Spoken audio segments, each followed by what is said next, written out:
Subhanahu wa ta'ala, maka puasanya itu senilai ia berpuasa sebanyak 1 tahun. Ini 1 hari.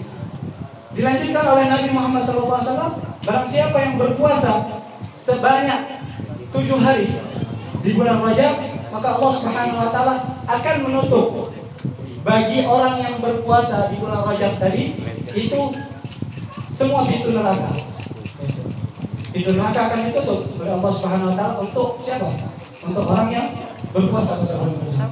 Dilanjutkan oleh Nabi SAW, barang siapa yang berpuasa sebanyak 8 hari di bulan Rajab, maka akan Allah Subhanahu wa ta'ala bukakan futihat lahu, Allah bukakan baginya abwaabul jannah, pintu-pintu surga.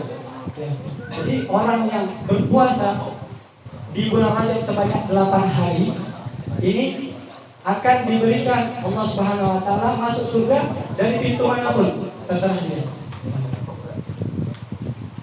Lalu yang sering terjadi di permasalahan sekarang ini adalah apakah banyak orang yang mulai ketika bulan Rajab ini datang mempertanyakan tentang kesahihan hadis puasa bulan Rajab.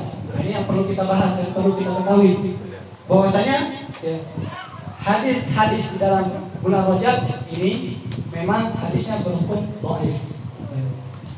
Berhukum dhaif. Cuman di dalam beramal kita boleh mengamalkan hadis yang hukumnya dhaif. Ini kata Ibnu Hajar Al-Haytami di dalam kitab yang fatwanya beliau.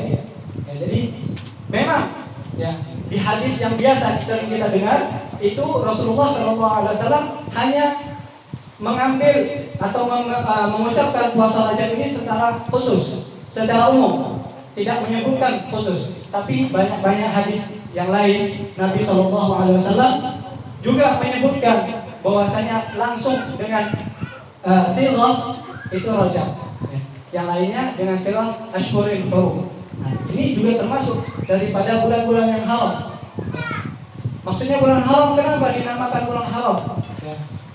Ulama para ahli sirah menjelaskan bahwasanya kenapa dinamakan Ashhurul Hurum, bulan-bulan haram. Karena ketika di Mekah dulu, kalau datang bulan yang haram, Ashhurul Hurum, ini tidak terdengar lagi suara perperangan.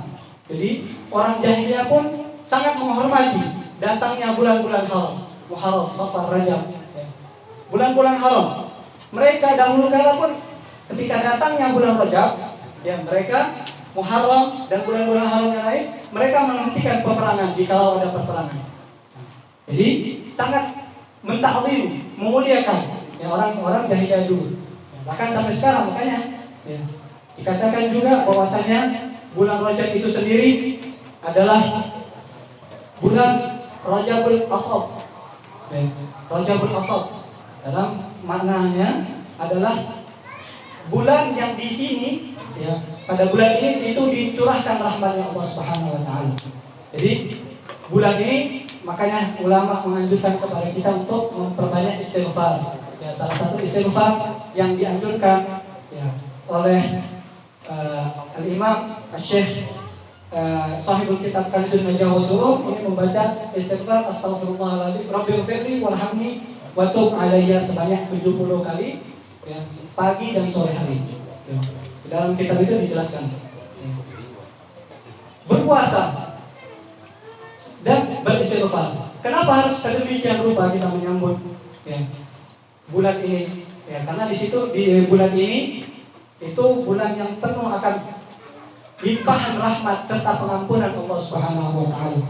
Pada bulan inilah Allah Subhanahu wa ta'ala yang bagi yang bertobat Allah Subhanahu wa ta'ala terima tobatnya. Untuk apa? Ini dua bulan ini Rajab serta Sya'ban ini adalah bulan-bulan pembersihan bagi seorang mukmin. Pertama Rajab, Syahrullah, bulan istighfar. Perbanyak kata ulama kita istighfar. Bahkan Nabi pun SAW menganjurkan untuk kita beristighfar sebanyak-banyaknya pada bulan ini, agar kita mendatangi bulan Sya'ban, bulan yang Nabi Muhammad SAW kita dituntut untuk memperbanyak membaca sholawat kepada Nabi Muhammad SAW di bulan Sya'ban.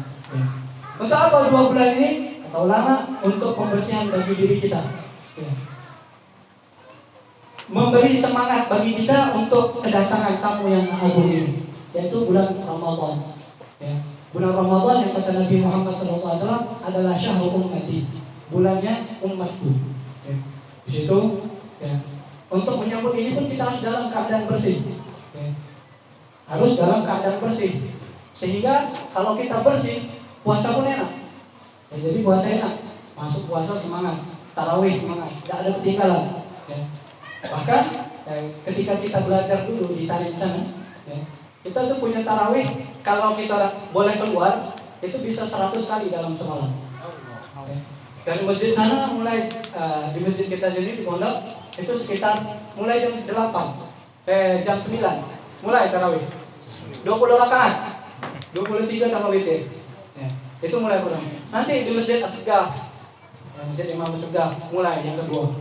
Terus Masjid Al-Maqdar, Masjid Ba'alawi, dan masjid-masjid lain semua di Kota Tarim mulainya punya waktu-waktu masing-masing. Jadi kalau kita bisa mengikut semuanya itu, ya setidaknya 100 kali kita pada malam itu bisa sholat tarawih. Ya. Apakah boleh? Nah ini pertanyaannya, apakah boleh di dalam mazhab kita tarawih lebih 2 kali? Itu sebenarnya tidak boleh. Ya, aslinya hukumnya tidak boleh. Cuman kita bisa mengkodok, niat kita kodok. Ya. Dan pada masa muda ini, ya, tarawih pun kadang macam-macam. Ya. Ada 8 itu cukup lah sekali. 8 itu cukup. Tidak. Ya. Masalah masih muda nih lah. Ya. Kita perbanyak melakukan ibadah-ibadah sunnah. Ya. Karena tarawih sebenarnya ibadah yang sunnah yang sangat dianjurkan oleh Nabi SAW ketika bulan Ramadan. Nah inilah 2 bulan ini masih terus kita disucikan. Kalau kita benar-benar mentaati yang diperintahkan oleh Rasulullah SAW. Ya, serta yang dianjurkan oleh ulama. Jadi kalau kita menghadapi bulan Ramadan, nah itu dalam keadaan tenang, puasa gampang. Ya. Karena ada perkara-perkara yang akan kita hadapi, ujian yang akan kita hadapi ketika bulan Ramadan nanti, ya. Yaitu puasa yang benar-benar, bukan yang ecek-ecek kata orang itu. Ya. Yang hanya kata Nabi Muhammad SAW cuma menahan lapar dan haus dari pagi sampai sore. Nah ini jangan sampai kita menjadi orang yang berpuasa seperti ini. Ya, makanya ya, ada 5 perkara yang harus dihindarkan ketika bulan puasa nanti. Ya. Nah inilah utapan bulan Rajab sudah ma'ruf. Bahkan ya, kita dianjurkan untuk sekarang ini untuk beristighfar terus. Ya, minta ampun kepada Allah Subhanahu Wa Taala. Ya. Karena orang yang meminta ampun atau bertobat di jalan Allah Subhanahu Wa Taala ini kaman dan balahu. Karena Nabi Muhammad SAW seperti orang yang tidak mempunyai dosa, tapi dengan syarat tobatnya ini taubatan nasuha dengan syarat-syaratnya. Ini baru yang masuk dalam kategori kaman dan balahu. Seperti orang yang tidak mempunyai dosa, dan dia bisa meraih daripada hal tersebut. Nah, inilah sedikit daripada ya, keutamaan bulan Rajab. Masih banyak lagi. Ulama bahkan mengarang satu kitab ya, tentang fadilah-fadilah bulan Rajab, mulai dari puasa, amal-amal apa yang harus dilakukan ketika kita bulan Rajab. Ya. Nah, ini. Kemudian, masyaallah hadirin wal hadirat rahimakumullah. Ya. Alhamdulillah kita sudah melaksanakan apa yang diperintahkan oleh Allah Subhanahu Wa Taala serta diperintahkan oleh Rasulullah juga ya, untuk terus membaca Al-Quran. Ya, alhamdulillah kita sudah mengkhatamkan Al-Quran, ya, membaca Al-Quran. Karena ini semua anjuran daripada Allah Subhanahu Wa Taala serta Rasulullah SAW.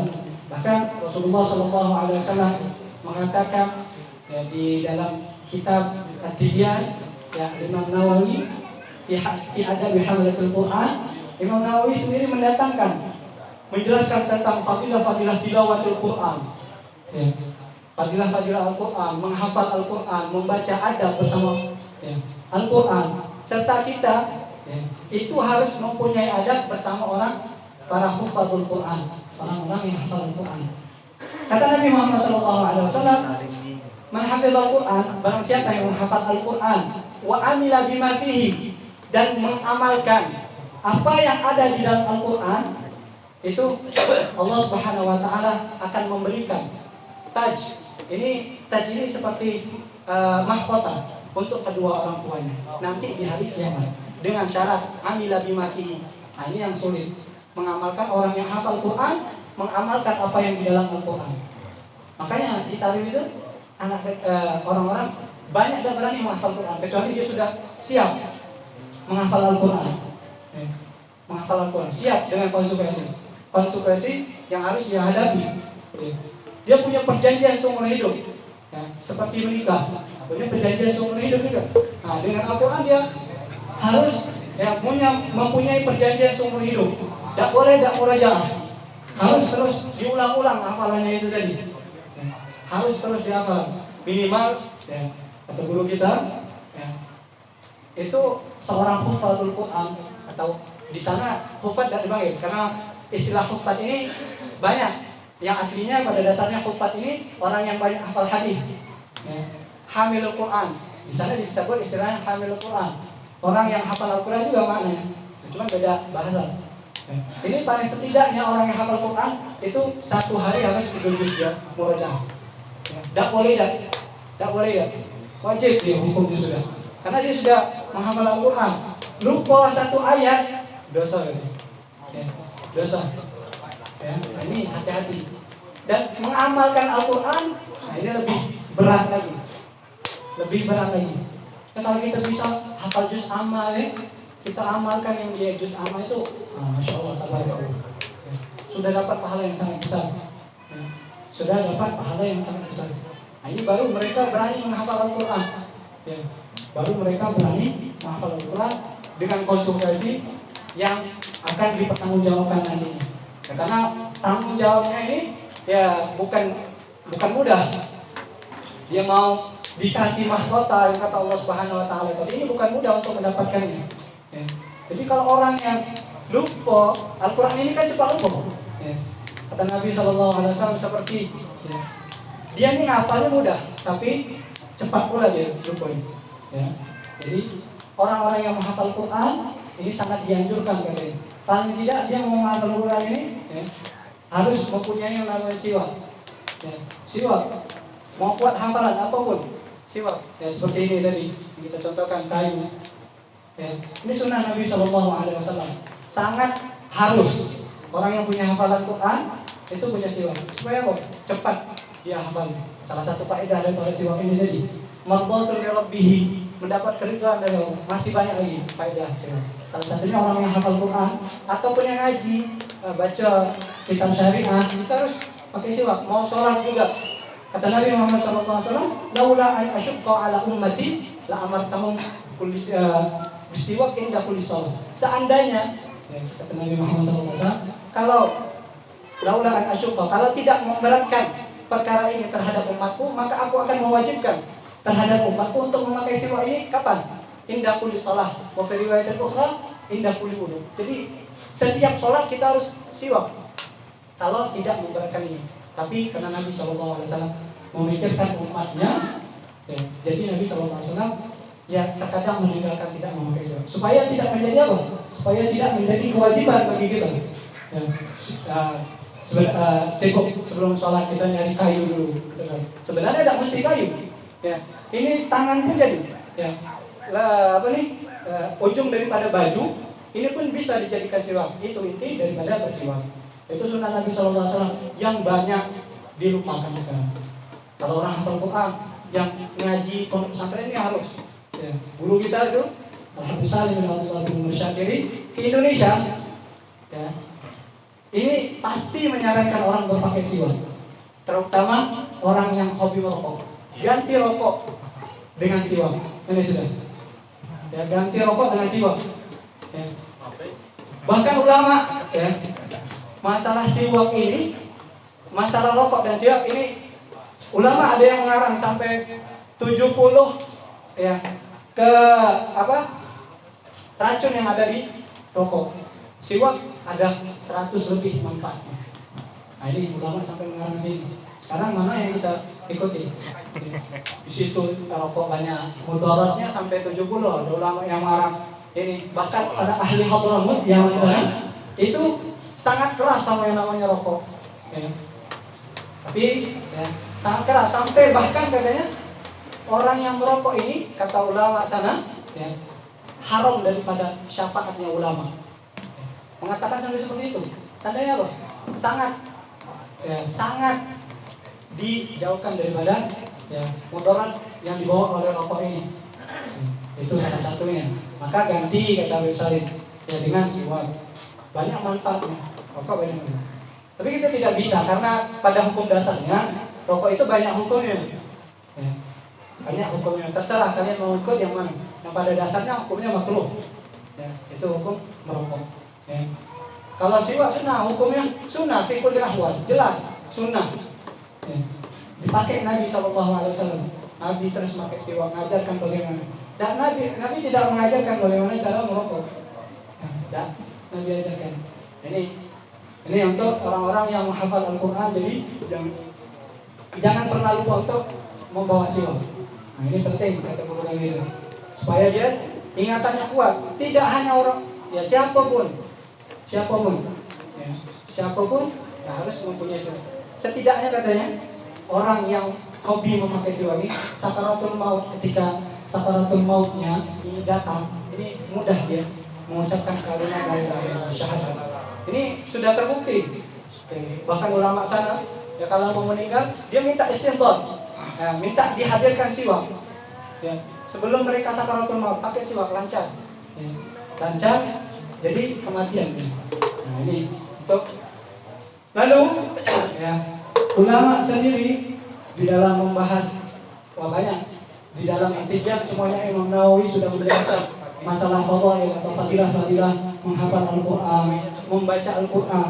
Bahkan Rasulullah SAW juga bersabda, ya, barang siapa yang membaca Al-Quran itu satu huruf saja, falahu asyru hasanat. Satu huruf. Jangan kalian katakan alif lam mim itu satu huruf, tidak. Tapi katakan kata Nabi Muhammad SAW, alif itu satu huruf, ya, lam itu satu huruf, mim itu satu huruf. Berarti 30 kebaikan yang sudah didapatkan oleh orang yang gemar membaca Al-Quran. Apalagi menghatamkan.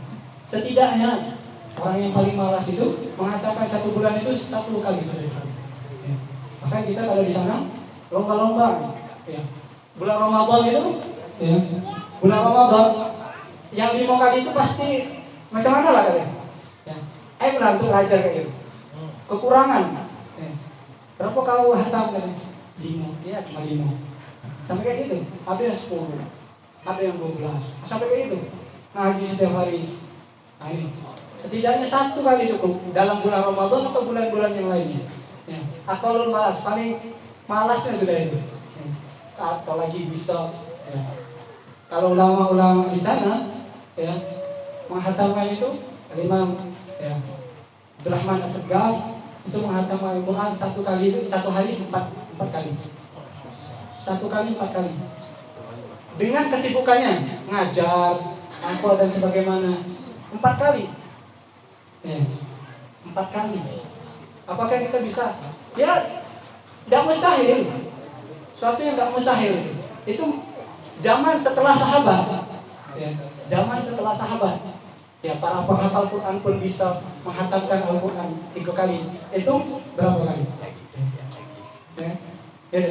Bahkan orang yang membaca Al-Quran ini kata Nabi Muhammad SAW, orang yang membacanya itu dengan lancar, maka dia digolongkan seperti kiramil bararah. Ya, kalau ditafsirkan kiramil bararah ini seperti malaikat.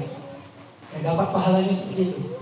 Adapun kalau orang yang membaca Al-Quran seperti ya tak ibaratnya ya tak itu maksudnya yang lambat seperti itu, dia dapat 2 kebaikan.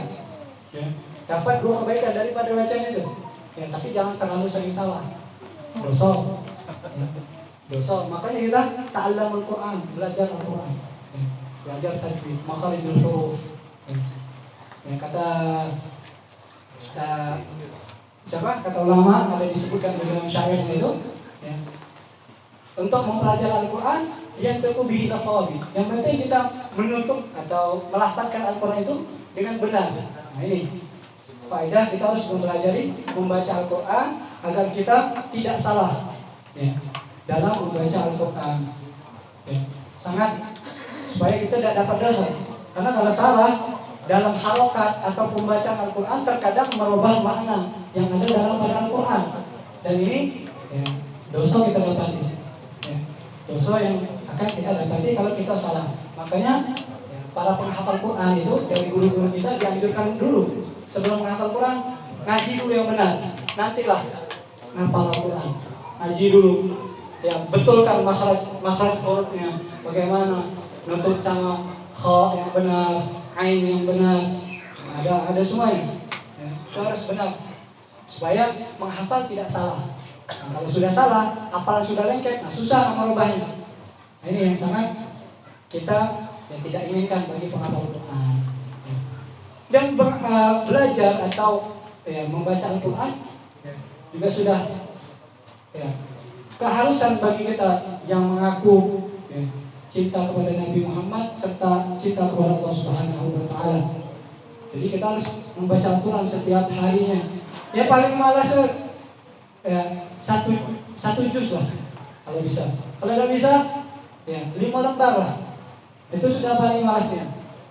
Ya, paling malasnya. Nah, kapan lagi nak malas? Kalau tidak mau malas-malas ya sudah. Lebih baik kita ke rahmatillah, pindah ke rahmatnya Allah. Maksudnya baik hati kita orang itu. Jangan sampai ya. Nah, itu tidak ada. Al-Quran banyak manfaatnya kita tinggalkan. Ini sangat ya orang-orang sekarang ini ya, banyak lalai terhadap membaca Al-Quran. Ya. Jadi kalau di sana itu sebelum belajar syariat ya, kita hifdzul Quran dulu, baca Al-Quran keliling. Ya. Untuk apa? Supaya tahu yang mana yang salah. Jangan pernah baca Al-Quran kalau kita belum mahir, kita baca dewek. Benar pula. Ya, pasti benar terus. Tidak ada yang salah. Kalau kita baca dewek. Ya, makanya syaitan syaihu. Guru ya syaitan. Ya, guru yang mengajarkan itu adalah syaitan. Makanya ketika kita baca Al-Quran sendiri dan kita belum mahir, nah, maka kita bilang benar. Halafannya panjang pendek semua. Tasdid benar. Yang tidak ada tasdid, tasdid. Yang ada panjang dipanjangin. Nah, ini karena setan gurunya. Setan gurunya. Jangan sampai seperti ini. Makanya kalau kita belum terlalu mahir, buatlah hizib, halaqah, bundaran ya, untuk kita sama-sama baca Al-Quran. Jadi yang lebih paham, oh ini salah, ini panjang pendeknya salah. Ini diketahui dari sini. Makanya ulama-ulama dulu sudah seperti ini, thariqah yang untuk mengenali baca Al-Quran. Lebih pengen lagi baca sama guru. Banyak guru yang ahli tajwid, ahli tilawah. Lebih dulu kan kita ahli tajwid. Yang tilawah ini nanti kan ya, dalam ilmu Al-Quran sendiri itu banyak macam-macamnya. Ya, dalam Al-Quran sendiri ada ilmu qiraah. Ya, qiraah kita ada yang 7 sampai 10. Ini banyak cara bacanya. Ya, jadi jangan kalau kita sudah mengetahui Al-Quran, kita tidak akan menyalahkan orang yang membacakan dengan imalah atau yang lainnya. Masalah wadduha.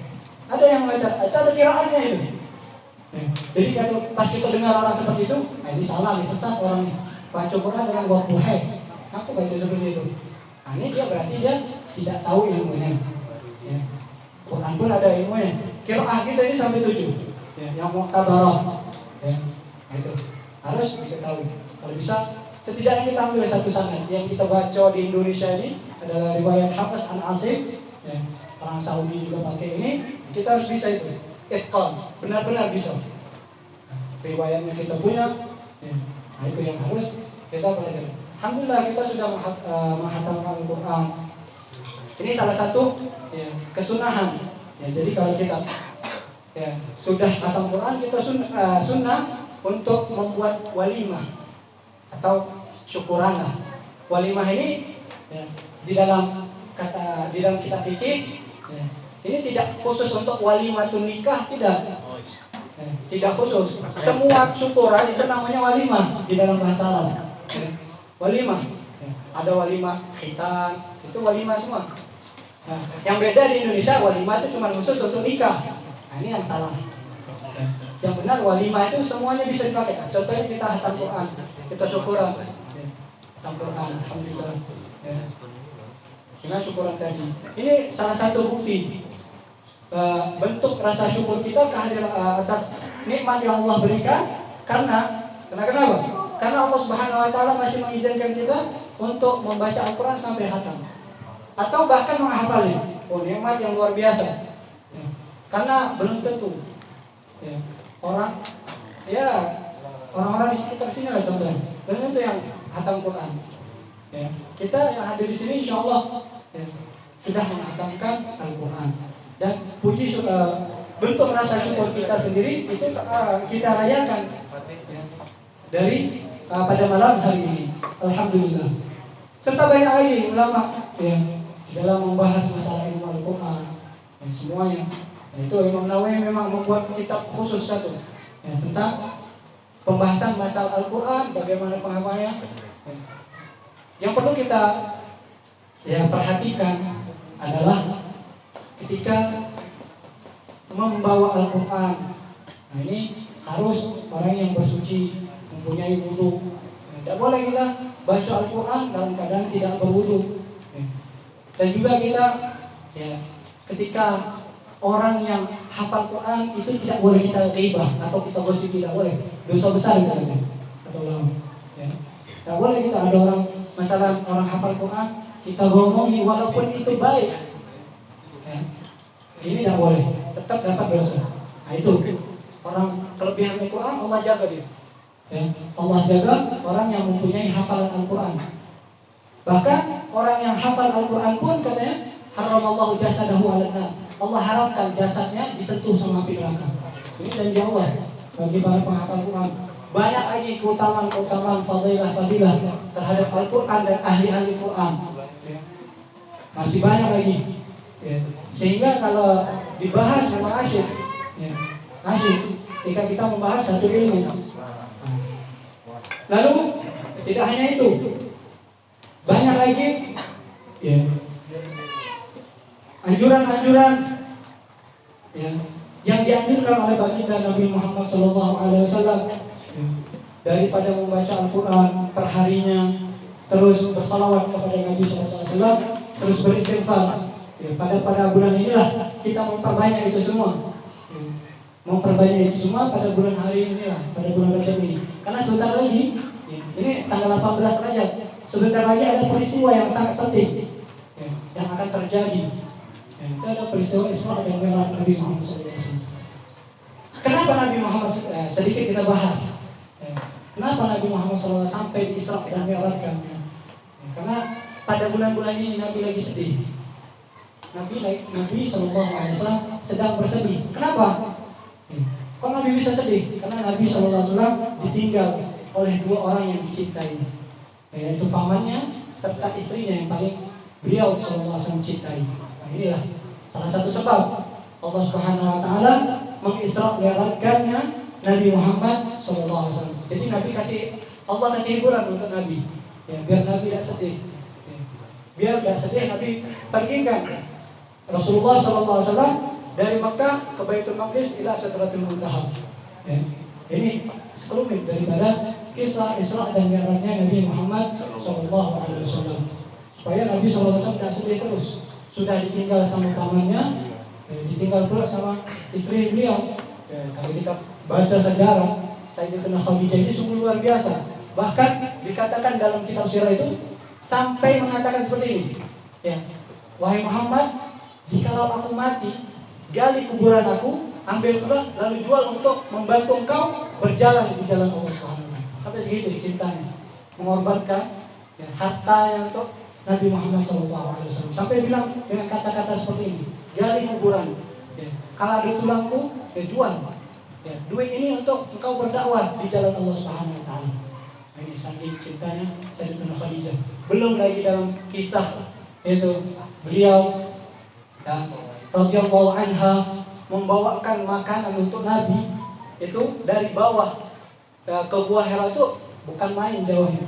Yang bagi yang sudah ke sana ini wah 1 jam ya, ke sana, minimal ke sana tuh. Beliau ini kalau sekarang sudah enak, sudah ada tangganya sudah sekarang. Dulu batu ya, salah dikit langsung mati. Maksudnya tergelincir dikit langsung mati.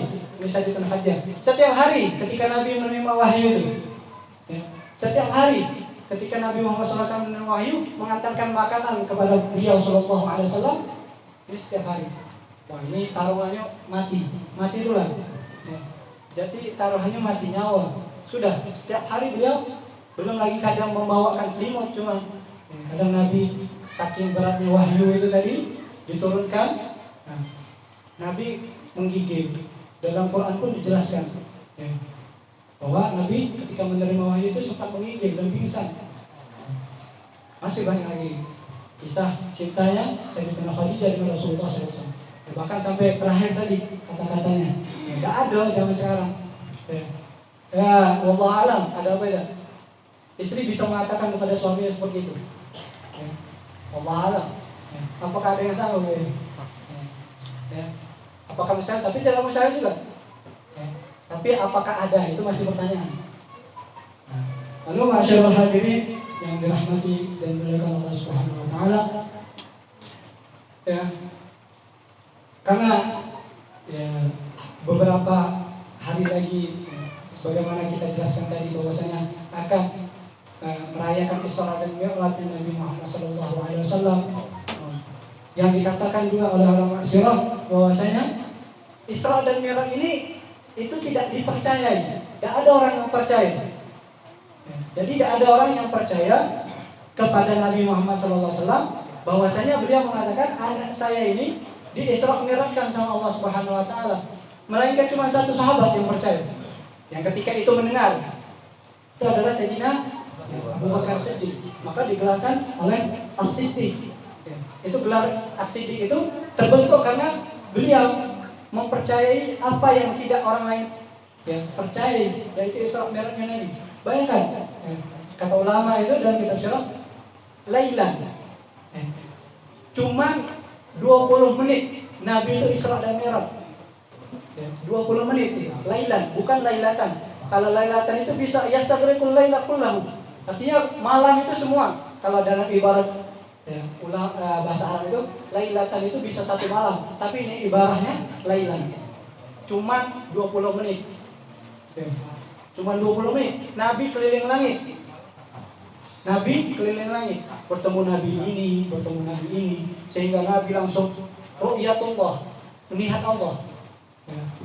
Karena tidak ada seorang pun